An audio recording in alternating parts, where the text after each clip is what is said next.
Police কর্মকর্তা আরাফাতকে আশুলিয়া থানায় সোপর্দ। শেখ হাসিনা ভারতে বসে ষড়যন্ত্র করছেন, মন্তব্য সমন্বয়ক মাহিনী। পুলিশের দায়িত্ব পালনে অপেশাদার আচরণের সুযোগ নেই জানিয়েছেন ডিএমপি কমিশনার। ঢাবিতে সব ধরনের রাজনীতি নিষিদ্ধের দাবিতে বিক্ষোভ। জামিন পেলেন অরবিন্দ কেজরিওয়াল।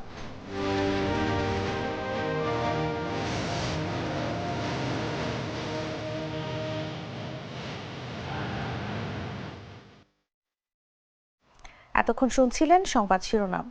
সন্ধ্যা 7টা নিউজে সবাইকে আমন্ত্রণ জানাচ্ছি, সাথে আছি আমি তাসলিমা তিথি।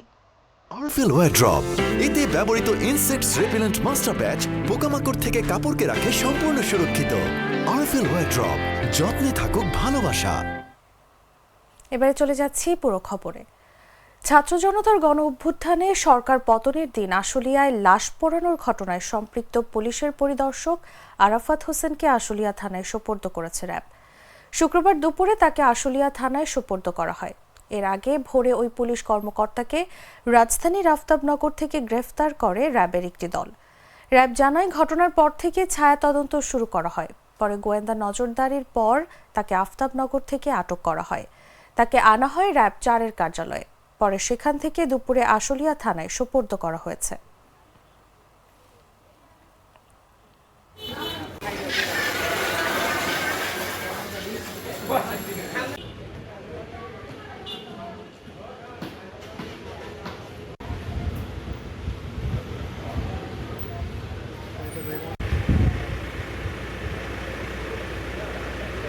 অ্যাকচুয়ালি আপনারা জানেন, বৈষম্য বিরোধী ছাত্র আন্দোলনের সময় যে বা যারাই ছাত্রদের উপর, নিরস্ত্র ছাত্রদের উপর বর্বরতা করেছে এবং নৃশংসভাবে গুলি চালিয়েছে, তাদেরকে আইনের আয়তায় আনার জন্য আমরা র্যাব শুরু থেকেই তাদের জন্য, তাদেরকে ধরার জন্য আমরা ছায়া তদন্ত চলমান রেখেছি।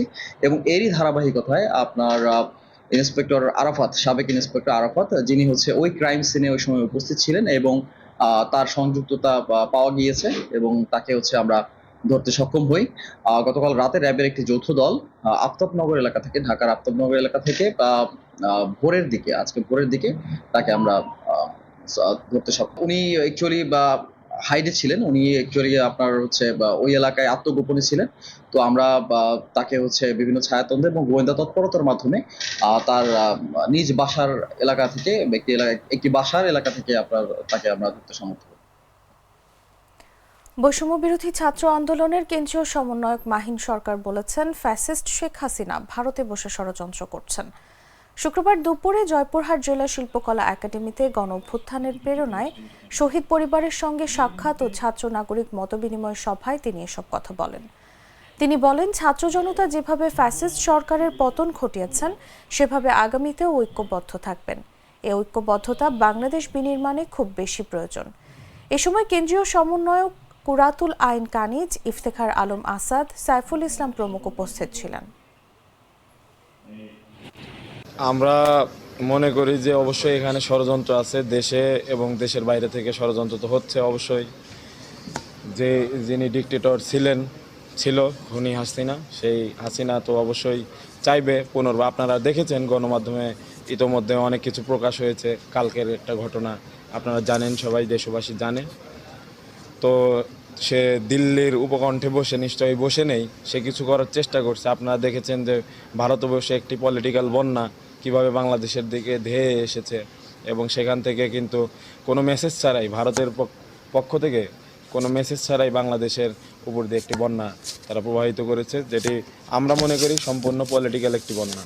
তো এর বাইরেও বিভিন্ন গ্রুপ আমাদের পক্ষ থেকে আমাদের এই ব্যানারকে ব্যবহার করে বা আমাদের ব্যানার এর নাম করে তারা কিন্তু পলিটিক্যাল যে স্বার্থ, সেই পলিটিক্যাল স্বার্থ উদ্ধারে কিন্তু উঠে পড়ে লেগেছে। এটি আপনাদেরকে স্পষ্ট করে বলতে চাই। কারণ বৈষম্য বিরোধী ছাত্র আন্দোলন তাদের প্রাথমিক লক্ষ্যটা ছিল ফ্যাসিস্ট হাসিনার পতন করার জন্য হাসিনা বিরোধী যত পক্ষ আছে সবাই কিন্তু আমাদের ব্যানারে এসেছিল।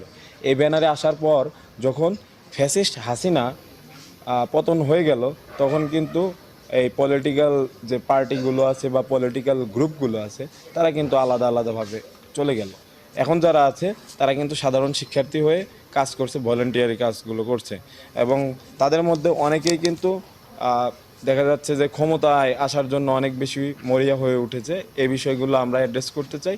সব কিছু মিলিয়ে দেশ এবং দেশের বাইরে থেকে আমরা অবশ্যই মনে করি আমাদের বিরুদ্ধে ষড়যন্ত্র হচ্ছে।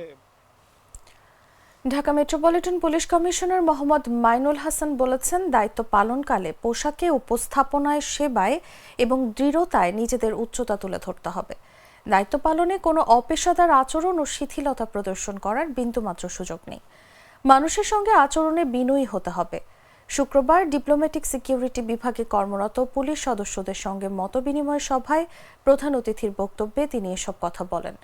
মতবিনিময় সভায় সভাপতি হিসেবে উপস্থিত ছিলেন ডিপ্লোম্যাটিক সিকিউরিটি বিভাগের উপপুলিশ কমিশনার মোহাম্মদ নূরে আলম।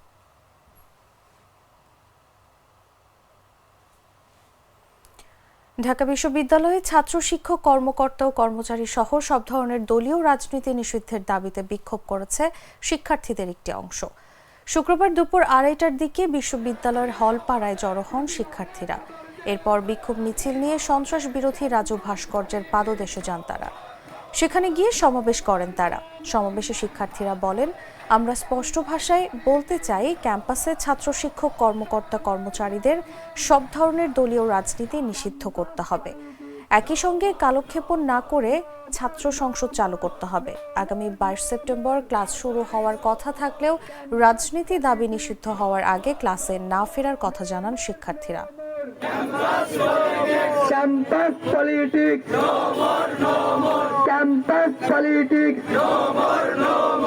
আন্দোলনের কারণ ছিল যে কোটার বিরোধিতা করা, কোটার সংস্কার করা। যদি আমরা সরাসরি বিরোধিতা করিনি বা বাতিলের পক্ষেও ছিলাম না, কিন্তু সরকার পরবর্তীতে সেটাকে রাজনৈতিক মোড় দেয় আর শেষ পরিণতির সাথে আমরা সবাই অবগত আছি। 5ই আগস্ট যখন আমরা এটা ছাত্রদের স্বাধীনতা ঘোষণা দিয়েছিলাম, যে ছাত্র সমাজের হাত দিয়েই পুরো দেশ 5ই আগস্ট স্বাধীন হয়েছিল। স্বাধীনতার পূর্ববর্তী সময়ে আমাদের 9টা দফা ছিল, তার মধ্যে 7ম দফা ছিল যে আমাদের ক্যাম্পাসে আমরা ছাত্র, শিক্ষক, কর্মচারী এবং কর্মকর্তাদের রাজনীতি আমরা নিষিদ্ধ ঘোষণা করব। ওই প্রেক্ষিতে আমরা 17 জুলাই আমাদের প্রায় সকল হল থেকেই আমরা ছাত্রলীগ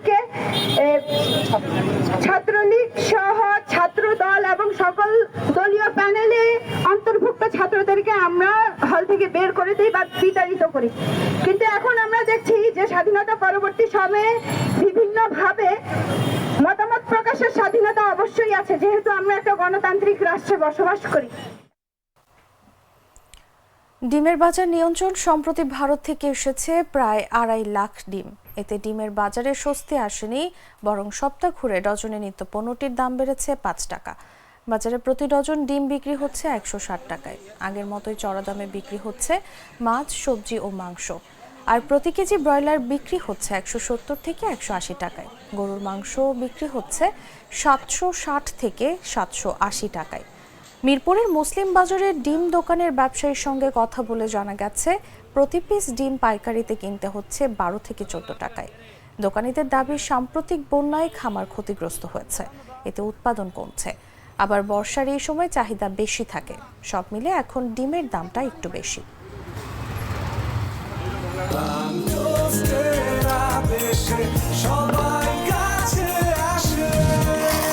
প্রিমিয়াম ময়দা থেকে তৈরি, প্রোটিন, আয়রন ও ফাইবার সমৃদ্ধ প্রাণ টোস্ট। প্রাণ টোস্টের আবেশে সবাই কাছে আসে। প্রাণ, the test of life.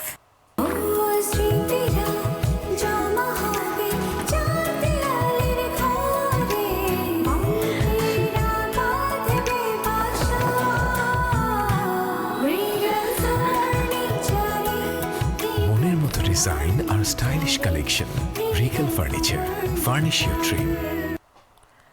Chittagong বিভাগে নদীর পানি আগামী 2 দিন সমতল থেকে দ্রুত বৃদ্ধি পেতে পারে এবং চট্টগ্রাম, কক্সবাজার, বান্দরবান, খাগড়াছড়ি, ফেনী, কুমিল্লা, নোয়াখালী, লক্ষ্মীপুর জেলার কতিপয় নিম্নাঞ্চল প্লাবিত হতে পারে।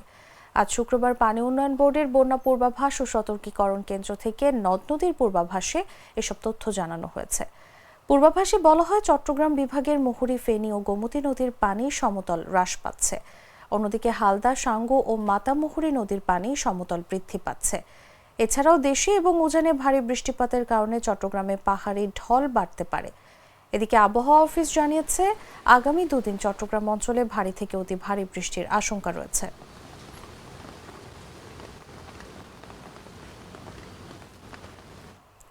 কক্সবাজারে টানা ভারী বর্ষণে 2 স্থানে পাহাড় ধসে 6 জনের মৃত্যু হয়েছে। তাদের মধ্যে উখিয়া রোহিঙ্গা ক্যাম্পে 3 জন এবং কক্সবাজারে 3 জন রয়েছে। শুক্রবার ভোরে উখিয়ার পালংখালী হাকিমপাড়া 14 নম্বর রোহিঙ্গা ক্যাম্প এবং কক্সবাজার সদর উপজেলা পরিষদের লাগোয়া দক্ষিণ ডিক্কুল এলাকায় পাহাড় ধসের ঘটনা ঘটে। ক্যাম্প মাঝি কবির আহমেদ বলেন, বৃহস্পতিবার দুপুর হতে মুষলধারে শুরু হওয়া বৃষ্টি রাতেও চলে। ভারী বৃষ্টির তোড়ে শুক্রবার ভোরে পাহাড় ধস হলে পালংখালী ক্যাম্প 14E2 ব্লকের বাসিন্দা আব্দুর রহিমের ঘরটি ভেঙে পড়ে। এতে ঘরের সবাই মাটি চাপা পড়ে। এতে আব্দুর রহিম ও তার 2 শিশু মারা যায়। অপরদিকে মিজানের বাড়িটি পাহাড়ের পাদদেশে।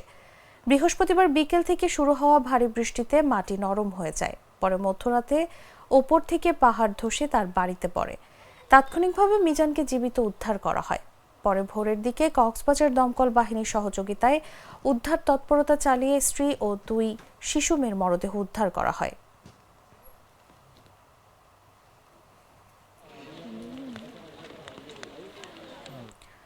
নারায়ণগঞ্জে শিল্প খাতে অস্থিরতা বেড়েই চলছে। গত 5 আগস্ট সরকার পতন ও শেখ হাসিনার দেশত্যাগের পর থেকে নানামুখী সমস্যা দেখা দিয়েছে। কারখানা মালিকদের কাছে চাঁদা দাবির অভিযোগ উঠেছে বিএনপি নেতাদের নামে। এলসি খুলতে না পারা, উদ্দেশ্য প্রণোদিত রাজনৈতিক মামলা, রাজনৈতিক দলের নাম ভাঙিয়ে চাঁদাবাজি, শ্রমিক অসন্তোষ ও অর্ডার বাতিল হয়ে যাওয়া সহ নানা সমস্যার কারণে শিল্প মালিকরা বিপাকে রয়েছেন। সংশ্লিষ্টরা বলছেন, অনেক ব্যবসায়ী এলসি করতে পারছে না, যার কারণে কটন ক্রাইসিস সৃষ্টি হয়েছে। আর কটন ক্রাইসিসের কারণে সুতার দাম বেড়ে গেছে। অনেক স্পিনিং মিল সুতা দিতে পারছে না। সুতা যদি না থাকে তাহলে অর্ডার নেওয়া যাবে না।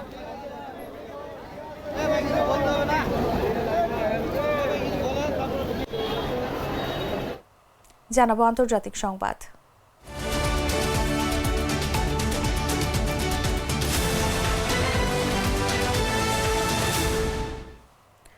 আবগারি দুর্নীতি মামলায় জামিন পেলেন অরবিন্দ কেজরিওয়াল। শুক্রবার দিল্লির মুখ্যমন্ত্রীকে জামিন দেন সুপ্রিম কোর্ট। ইডির মামলায় আগেই তিনি অন্তর্বর্তী জামিন পেয়েছিলেন। এবার সিবিআইয়ের মামলাতেও জামিন মিলল। আবগারি মামলায় সিবিআইয়ের গ্রেফতারিকে চ্যালেঞ্জ করে সুপ্রিম কোর্টে আবেদন জানিয়েছিলেন কেজরি। জামিন চেয়ে প্রথমে তিনি দিল্লি হাইকোর্টের দ্বারস্থ হন, পরে সুপ্রিম কোর্টে মামলা যায়। গত 5 সেপ্টেম্বর সেই সংক্রান্ত শুনানি শেষ হয় সুপ্রিম কোর্টের বিচারপতি সূর্যকান্ত ও বিচারপতি উজ্জ্বল ভূঁইয়ার বেঞ্চে। তারপর রায় স্থগিত রাখা হয়েছিল। শুক্রবার সেই রায় ঘোষণা হলো। নিম্ন আদালতে না গিয়ে প্রথমেই কেন দিল্লি হাইকোর্টে গিয়েছেন কেজরি? সুপ্রিম কোর্টে শুনানির সময় সেই প্রশ্ন তোলেন সলিসিটর জেনারেল। ওই যুক্তিতেই দিল্লির মুখ্যমন্ত্রীর জামিনের বিরোধিতা করা হয়েছিল সিবিআইয়ের পক্ষ থেকে। তবে কেজরির জামিন আটকালো না।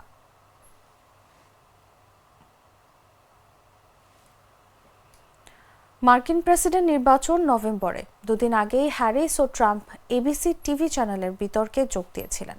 সেই বিতর্ক সরাসরি দেখেছেন 6,70,00,000 মানুষ। তারপর দুজনেই তাদের প্রচারে ফিরে গেছেন। বিশেষ করে যেসব অঙ্গরাজ্যে প্রবল লড়াই হতে পারে সেখানে দুজনে প্রচারে জোর দিয়েছেন। সাবেক প্রেসিডেন্ট ও রিপাবলিকান পার্টির প্রার্থী ট্রাম্প দাবি করেছেন হ্যারিসের সঙ্গে টিভি বিতর্কে তিনিই জিতেছেন। সামাজিক মাধ্যমে পোস্ট করে তিনি বলেছেন, তৃতীয় কোনো বিতর্ক হবে না। ট্রাম্প প্রথমে বাইডেনের সঙ্গে টিভি বিতর্কে অংশ নেন। তখন বাইডেনই প্রেসিডেন্ট পদের ডেমোক্র্যাট প্রার্থী ছিলেন। সেই বিতর্কে বাইডেনের পারফরমেন্স শোচনীয় ছিল বলে বিশেষজ্ঞরা মনে করেন এবং যার জেরে তিনি লড়াই থেকে সরে দাঁড়ান। তারপর এখন ডেমোক্র্যাট প্রার্থী হয়েছেন কমলা হ্যারিস। তার সঙ্গে একবারই মুখোমুখি বিতর্কে নেমেছেন ট্রাম্প। ট্রাম্প দাবি করেছেন জরিপের ফলাফল অনুযায়ী কমলা হ্যারিসের বিরুদ্ধে তিনিই বিতর্কে জিতেছেন।